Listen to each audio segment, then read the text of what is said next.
안녕하십니까. 3월 1일 수요일 말씀 묵상 함께 시작하겠습니다. 오늘 3.1절 휴일이고 또 우리나라의 중요한 국경일인데 오늘 주님께서 주시는 그 은혜와 평안과 안식을 누리시고 무엇보다도 우리들 가운데 행하시는 주님의 뜻을 발견하시는 귀한 성도님들 되시길 기도합니다. 오늘 본문은 사무엘상 8장으로 넘어갑니다. 8장 1절에서부터 9절까지고요. 어제까지 그러니까 2월까지는 사무엘서의 배경을 다루었다고 하면 3월 동안에는 사울의 이야기를 다루게 될 것 같아요. 날마다 솟는 샘물이 상당히 사무엘서의 내용상 흐름을 잘 맞춰서 나눔을 하고 있는 것 같은데요. 여하튼 이 3월 동안 사울의 모습을 통해서 우리가 교훈을 얻을 수 있었으면 좋겠습니다. 오늘 본문을 통해서 문제의 본질을 바라본다는 것이 얼마나 중요한가를 확인하고 그리고 계속해서 묵상 이어나갔으면 좋겠습니다.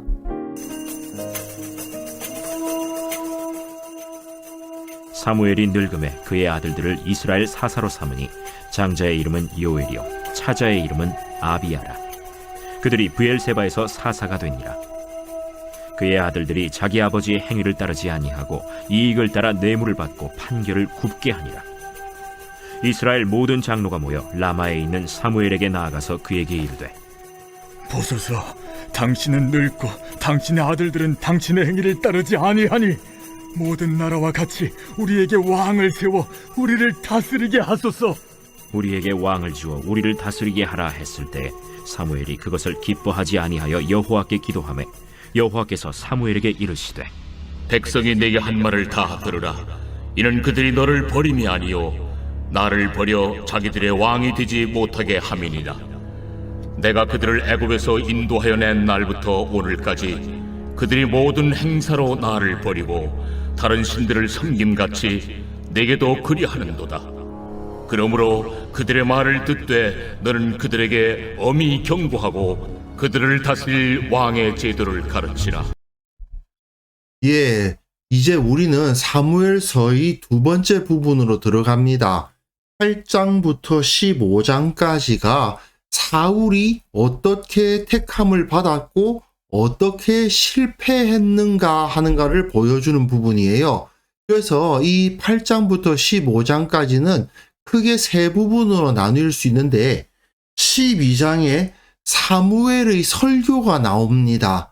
이 사무엘의 설교를 중심으로 앞에서 사울이 어떻게 택함을 받았던가 하는가를 보여주고 그리고 뒤에서 왜 그가 버림을 받았던가 하는 것을 보여주는 부분으로 되어 있어요. 그래서 특별히 택함을 받는 사울의 모습을 보면요. 백성들이 왕을 요구하고 그리고 나중에 암몬과의 싸움을 통해서 그가 인정을 받는 모습으로 끝납니다. 그런데 그가 어떻게 왕으로 세움을 받았던가 하는 것을 그 중심을 살펴보면 그가 매우 겸손했어요. 그가 자기 자신을 낮추고 겸손함을 보일 때 그가 이스라엘의 왕으로 세움을 받았다 하는 것을 볼 수가 있습니다. 결국 8장부터 11장까지 사울이 택함 받는 이야기는 사울은 하나님 앞에 겸손했기 때문에 이스라엘의 왕으로 택함을 받았다. 이렇게 정리가 되는 거죠.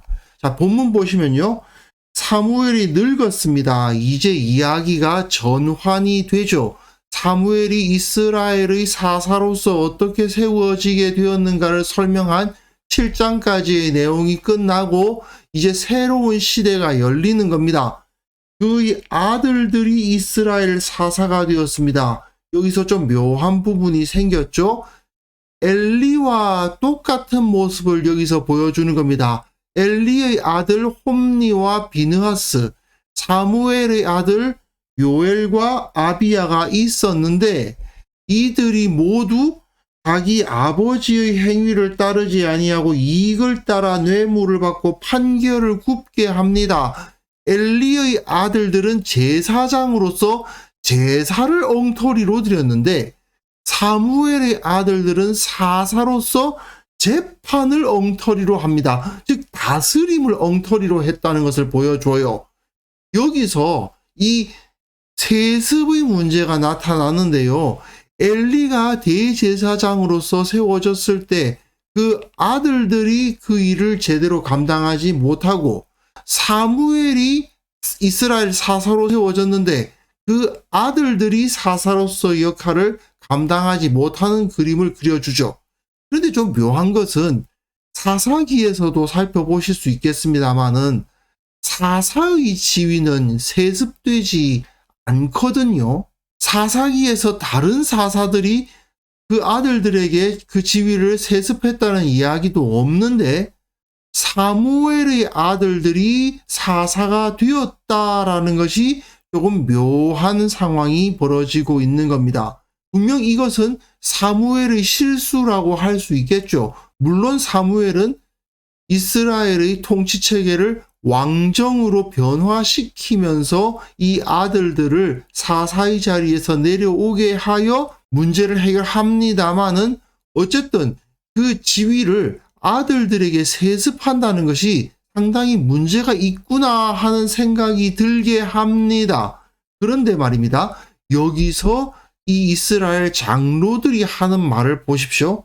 이스라엘 장로들이 모여가지고 라마에 있는 사무엘에게 나아갑니다. 그 아들들은 어디에 있었어요? 브엘세바에 있었습니다. 브엘세바는 이스라엘의 최남단이고 라마는 이스라엘 중부예요. 그러니까 그 아들들과 사무엘이 같이 있진 않았던 거예요. 어쨌든 그 상황에서 당신은 늙고 당신의 아들들은 당신의 행위를 따르지 아니하니 이 장로들이 문제가 있습니다. 당신이 지금 리더십을 발휘하기에는 너무 나이가 많고 당신의 아들들은 당신의 행위를 따르지 않고 있습니다. 그러니 새로운 사사를 세웁시다. 새로운 하나님을 잘 따르는 지도자를 세웁시다. 라고 말하는 게 아니고 모든 나라와 같이, 다른 나라들 같이, 이방의 여러 나라들 같이 그 말이죠. 우리에게 왕을 세워 우리를 다스리게 하소서. 왕은 어떤 존재입니까? 아버지가 왕일 때 아들이 왕이에요. 엘리에게서도 마찬가지고 사무엘에게서도 마찬가지고 그 지위가 세습됨에 있어서 문제가 일어났는데 그 세습된 지위에 의해서 온전한 지도력이 발휘되지 않고 있는 것을 보았다면 사사를 다른 사사들처럼 세습하지 말고 다른 사사를 세웁시다 라고 이야기하는 것이 맞지 않겠습니까? 그런데 이 사람들은 엉뚱한 이야기를 하는 거죠. 왕이 세워지면은 문제가 해결될 거야. 앞에서 이스라엘 장로들이 블레셋과의 전쟁에서 어떻게 했습니까? 하나님께서 우리를 블레셋 사람에게 패하게 하신 이유는 언약궤가 없어서 그렇다. 이렇게 문제를 진단하잖아요. 엉터리 진단이죠. 지금 사무엘이 나이가 많이 든 상태에서 새롭게 세워진 장로들도 마찬가지로 껍데기, 엉터리 진단을 하고 껍데기를 추구하고 있는 거예요. 왕이라는 제도가 있으면 문제가 없을 거야. 그렇지 않지요. 사실은 엘리 때도 마찬가지고 사무엘 때도 마찬가지고 그 아들들이 문제를 일으키고 있는 거 아닙니까? 지도자의 아들들 때문에 문제가 생기는 것을 보고 있다면 왕을 달라고 하면 안 되는 거 아닙니까? 왕은 언제나 아버지에게서 아들에게로 그 왕좌가 세습되잖아요. 그런데 왜 왕을 달라는 겁니까? 본질을 전혀 꿰뚫어 보고 있지 못하죠. 다른 나라들은 왕이 있으니까 잘 되는 것 같아. 그러니까 우리에게 왕이 있으면 될 거야. 역시 사무엘서의 중요한 주제인 껍데기 껍데기만 주목하는 인간의 습성을 잘 보여주고 있는 겁니다. 이들에게 필요한 건 뭐예요? 하나님을 올바로 섬기는 지도자 아닙니까? 그 사람이 사사건 제사장이건 왕이건 그게 뭐가 중요해요? 중요한 건 하나님을 올바로 섬기고 하나님의 지혜로 이 땅을 다스리는 지도자가 서는 거 아니에요. 그런데 지금 다른 나라들은 왕이 있으니까 잘 되는 것 같아. 우리는 지금 이런 문제가 생기는데 이건 왕이 없어서 그러는 거야. 아니죠. 문제의 핵심을 전혀 잘못 짚고 있는 것입니다. 이랬을 때 사무엘은 우리에게 왕을 주어 우리에게 다스리게 하라 했을 때에 사무엘이 기뻐하지 아니하여서 여호와께 기도합니다. 사무엘은 지혜를 가지고 있는 거죠. 자기 아들들을 두둔하려고 하고 있는 게 아니에요. 왕을 주어 우리에게 다스리게 하라는 말 자체가 잘못됐다는 것을 사무엘은 알고 있는 겁니다. 그런데 놀랍게도 하나님께서 응답하시기를 그대로 들어줘라 이렇게 말씀하십니다. 하나님은 백성들의 문제가 무엇인지 정확히 알고 계셨어요. 이거는 나를 버려서 자기들이 왕이 되지 못하게 합니다. 그들이 너를 버림이 아니다. 네가 싫어서 다른 왕 달라고 하는 게 아니다. 나를 섬기지 않는 거다. 나 여호와 하나님이 저들의 왕이 아니라고 생각하기 때문에 생기는 문제다. 이게 핵심이죠. 이게 본질입니다. 하나님께서는 본질을 정확하게 꿰뚫고 계시는 분이죠. 중요한 것은 백성들이 하나님을 왕으로 여기고 하나님을 섬겨야 되는데 그런 지도자를 찾으려고 노력해야 되는데 하나님을 섬기는 바른 지도자를 세웁시다 라고 말하는 게 아니고 세상 나라들을 보니 왕이 있으니까 좋은 것 같아. 왕을 세웁시다. 이러고 있단 말이죠. 그렇게 저들이 본질적으로 하나님을 섬기지 않는다는 사실을 보여주신 하나님은 말 들어줘라. 왕 세워줘라. 그렇게 말씀하시는 겁니다. 왜 그럴까요? 어차피 껍데기가 어떻게 되든 변하는 건 없거든요.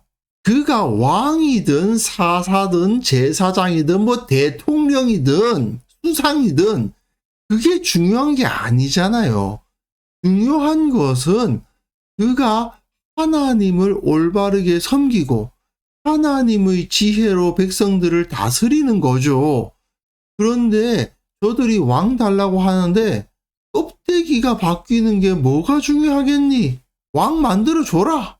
그렇게 말씀하시는 거예요. 내가 그들을 애굽에서 인도하여 낸 날부터 오늘까지 그들이 모든 행사로 나를 버리고 다른 신들을 섬김같이 내게도 그러하는도다. 다른 신들을 섬김같이 다른 나라들의 제도를 끌어와 가지고 그 안에 세우려고 하고 있잖아요.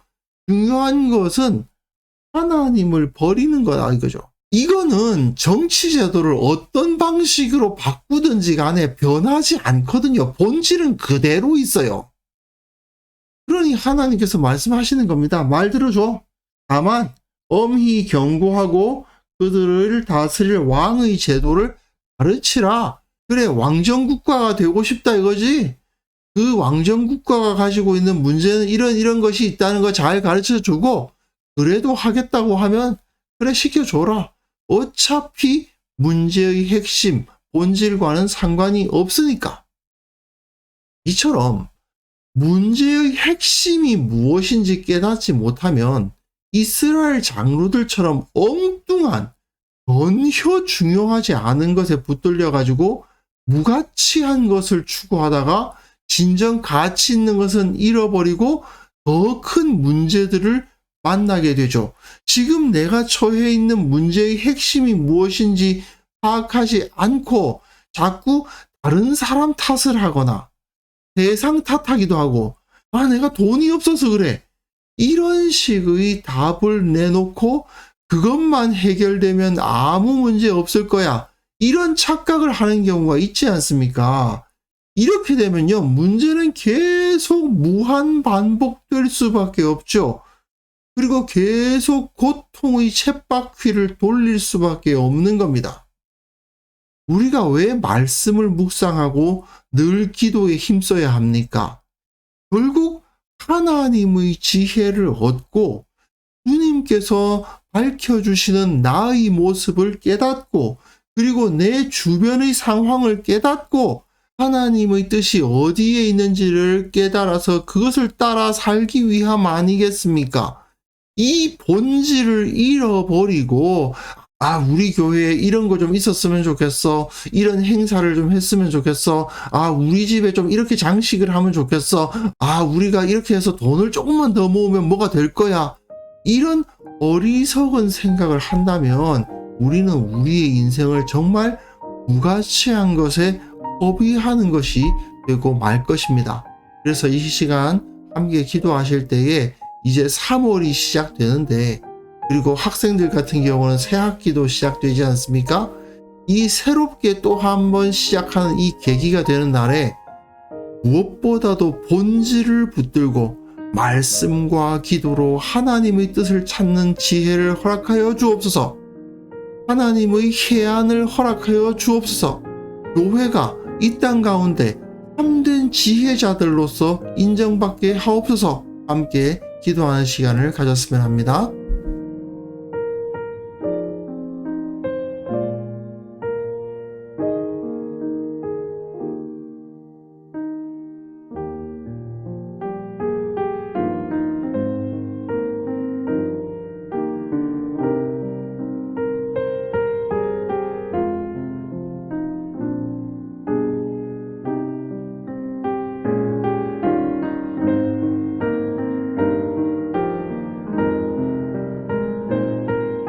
하나님 아버지 감사합니다.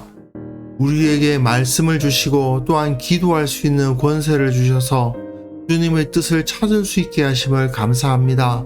아버지, 그 지혜, 그 해안을 우리에게 온전히 허락하여 주셔서 하나님의 눈으로 이 세상의, 나의, 그리고 지금 벌어지고 있는 모든 일들의 본질을 꿰뚫는 해안을 허락하여 주옵소서.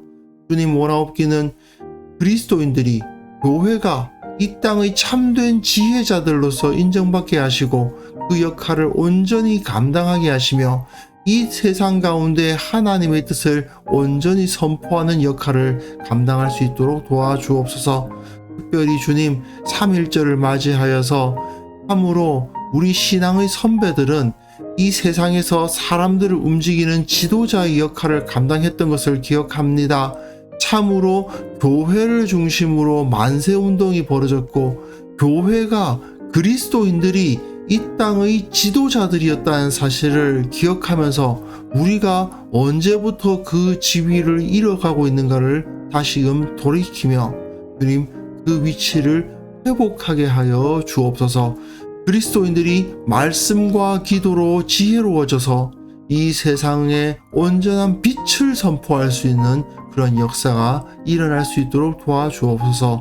오늘 하루 참된 쉼과 회복의 시간이 될 수 있도록 도와주시고 무엇보다도 주님을 기억하고 주님의 모습에 더욱더 가까워지는 모든 성도들 되게 도와주시기를 간절히 원하옵고 예수님의 이름으로 기도합니다.